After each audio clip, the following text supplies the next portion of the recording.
Assalamualaikum warahmatullahi wabarakatuh. Perkenalkan, saya Olivia Triayuni dengan NIM 23133082 dari Prodi D3 Akuntansi. Baiklah, di sini saya akan mempresentasi mata kuliah dari Teknik Penulisan Tugas Akhir dengan dosen pengampu Bapak Halkadri Fitra, SE, MM, AK. Dengan judul presentasi saya pada kali ini yaitu analisis likuiditas keuangan PT Garuda Food Putra Putri Jaya Tbk tahun 2019 sampai 2024. Baiklah, yang pertama latar belakang yaitu likuiditas adalah hal penting dalam menilai kesehatan keuangan perusahaan karena menunjukkan kemampuan perusahaan untuk memenuhi kewajiban jangka pendek tanpa harus mengganggu operasional atau menjual aset tetap secara mendesak. Untuk mengevaluasi tingkat likuiditas, manajemen, kreditor, dan investor sering menggunakan rasio seperti current ratio, quick ratio, dan cash ratio. Rasio-rasio ini tetap relevan dan digunakan luas dalam dunia keuangan dan analisis investasi. Investopedia PT Garuda Food Putra Putri Jaya Tbk atau disebut Garuda Food merupakan perusahaan besar di industri makanan dan minuman Indonesia. Perusahaan ini bergerak di bidang makanan ringan, minuman, dan produk konsumen lainnya, seperti perusahaan FMCG pada umumnya. Kinerja likuiditas Garuda Food dipengaruhi oleh faktor intern seperti pengelolaan persediaan, kebijakan kredit, dan siklus arus kas, serta faktor eksternal seperti ketersediaan bahan baku, perubahan harga komoditas, dan kondisi ekonomi makro. Laporan tahunan serta laporan keuangan konsolidasian perusahaan memberikan data yang penting untuk menganalisis perkembangan likuiditas sepanjang waktu. Garuda Food periode 2019 sampai 2024 dipilih karena mencakup masa sebelum, selama, dan setelah dampak pandemi COVID-19 terhadap ekonomi global serta masa pemulihan berikutnya. Next, tujuan penelitian yang pertama yaitu mengukur dan menganalisis perkembangan rasio likuiditas perusahaan PT Garuda Food Putra Putri Jaya Tbk selama periode 2019 hingga 2024. Yang kedua yaitu mengetahui apakah ada tren atau perubahan yang signifikan dalam kondisi likuiditas perusahaan selama masa penelitian. Yang ketiga, mengeksplorasi faktor-faktor yang mungkin memengaruhi perubahan rasio likuiditas serta memberikan saran singkat untuk meningkatkan pengelolaan likuiditas perusahaan. Next. Selanjutnya yaitu landasan teori. Yang pertama yaitu laporan keuangan. Laporan keuangan adalah alat penting yang digunakan untuk menilai kondisi dan performa keuangan perusahaan. Laporan ini menunjukkan bagaimana kondisi keuangan perusahaan saat ini atau dalam masa tertentu. Laporan keuangan memberikan informasi mengenai keadaan keuangan, kemampuan perusahaan dalam beroperasi, serta aliran uang yang masuk dan keluar. Informasi ini berguna bagi berbagai pihak yang peduli dengan perusahaan seperti investor, kreditor, dan manajemen dalam membuat keputusan ekonomi.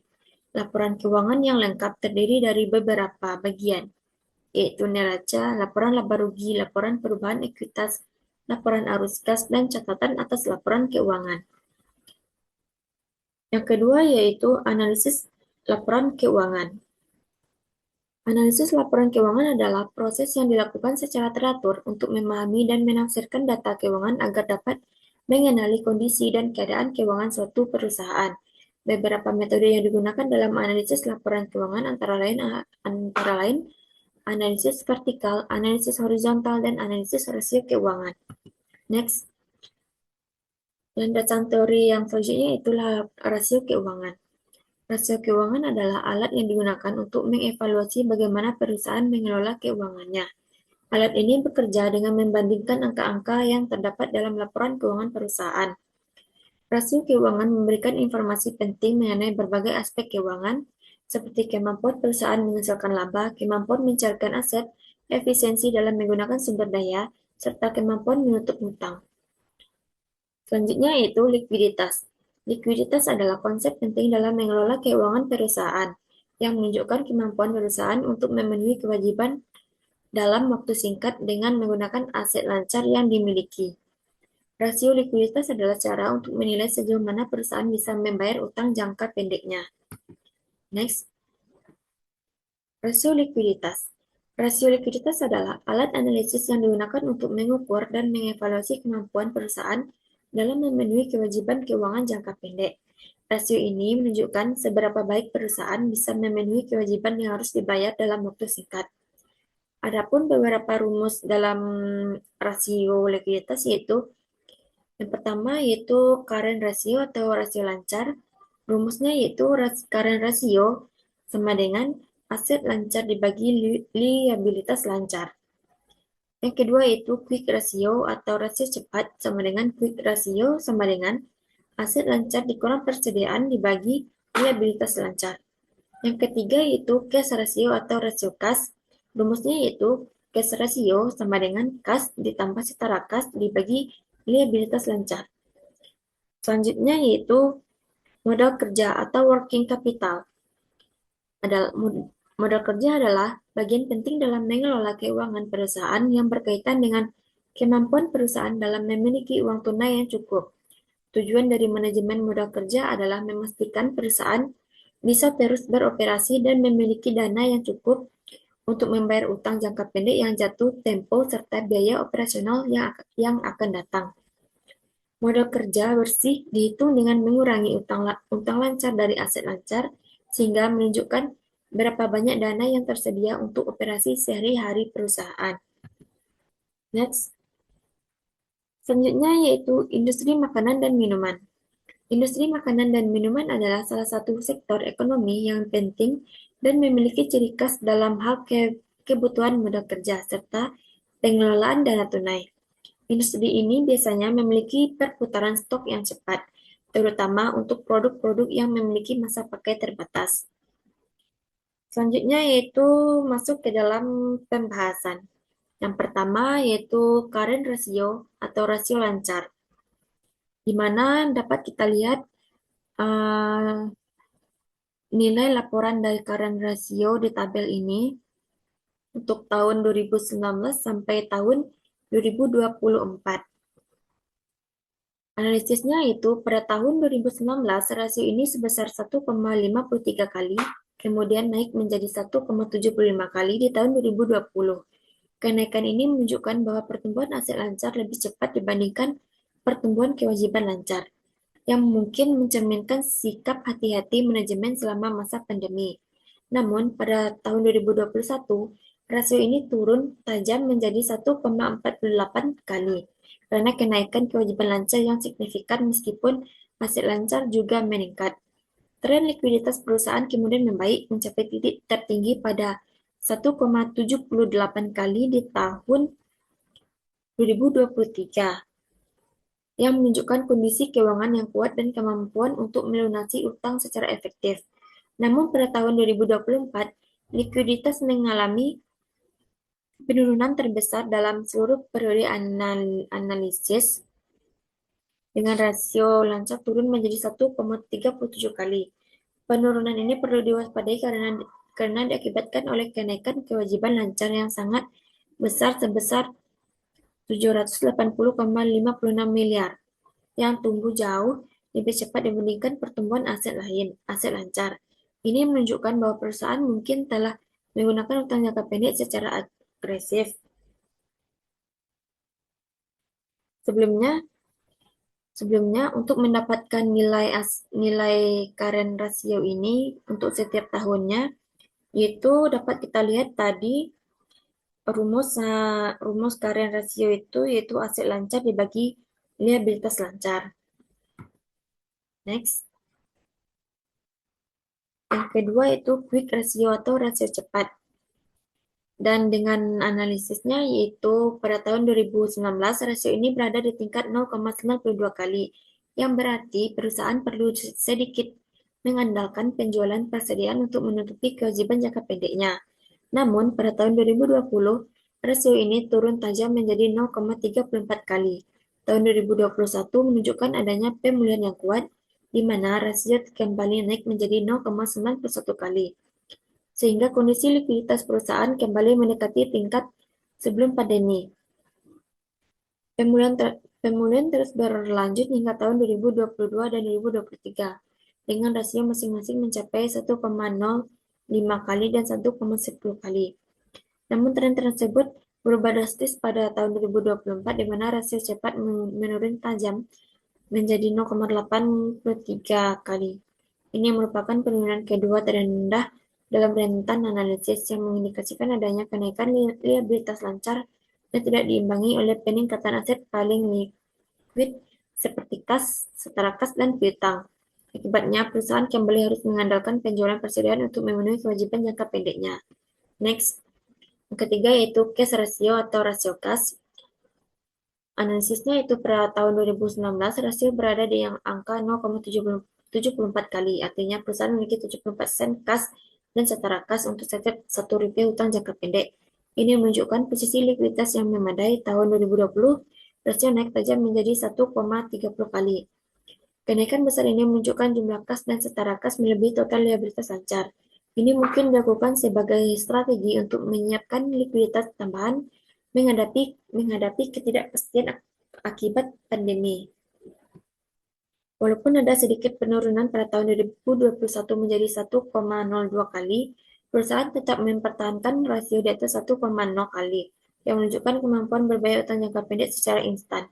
Likuiditas kas terus meningkat di tahun 2022 dan 2023 mencapai 1,17 kali dan 1,19 kali. Rasio melebihi 1,0 kali selama 3 tahun berturut-turut menunjukkan perusahaan memiliki cadangan kas yang konservatif dan kuat, memberi fleksibilitas finansial yang tinggi. Namun tren ini mengalami penurunan tajam pada tahun 2024, di mana rasio turun ke level terendah dalam periode ini, yaitu 0,69 kali. Next.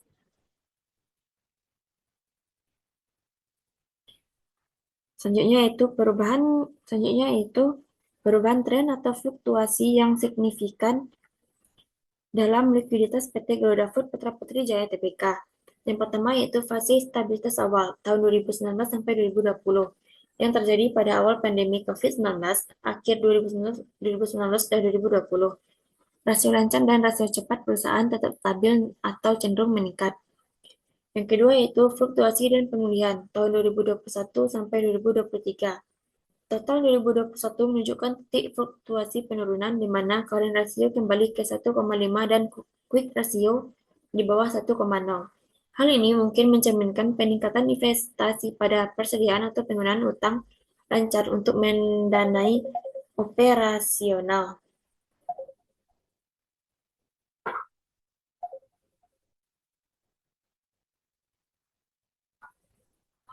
Halo, Nay.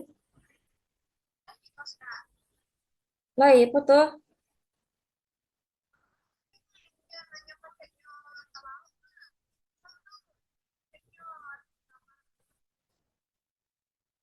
Terusnya orang tuh, tapi Beko dinaik jam bara jam 5 lewat sampai 10 lah. Kak sedang buat Zoom ah. Kenai. Beko. Ya.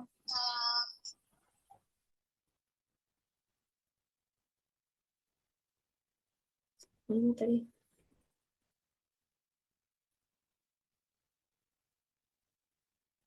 Yang ketiga yaitu penurunan likuiditas yang signifikan pada tahun 2024.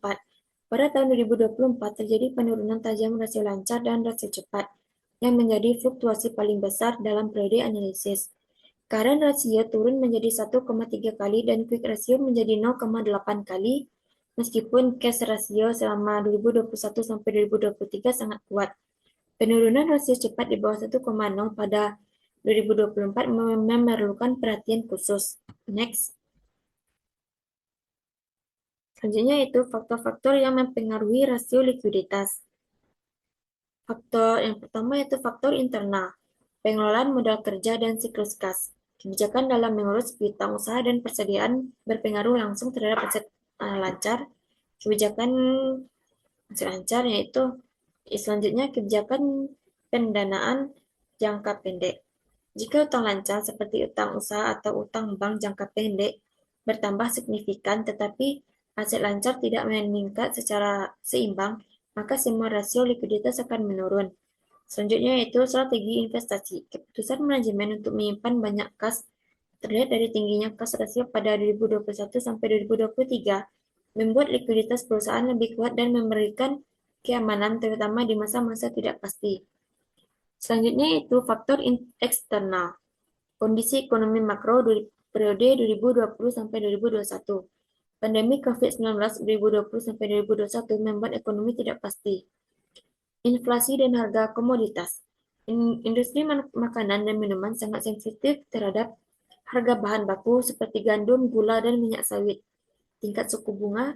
Kenaikan suku bunga yang dilakukan Bank Sentral untuk mengendalikan inflasi sekitar 2023 sampai 2024 membuat biaya pinjaman jangka pendek utang bank jangka pendek lebih mahal. Next. Baiklah, selanjutnya itu kesimpulan. Yang pertama itu perkembangan rasio likuiditas, current ratio, quick ratio, cash ratio. Perkembangan ketiga rasio likuiditas PT Garuda Food secara keseluruhan menunjukkan adanya fluktuasi yang signifikan sepanjang periode. Meskipun perusahaan masih mampu mempertahankan rasio lancar di atas batas 1,0 kali. Yang kedua yaitu perubahan tren atau fluktuasi signifikan.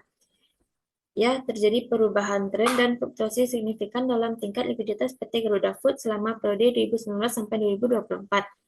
Dari tahun 2020 sampai 2023, perusahaan berada dalam fase likuiditas yang konservatif dan kuat, terlihat dari rasio kas yang selalu di atas 1,0 kali serta rasio lancar yang stabil di atas 1,7 kali.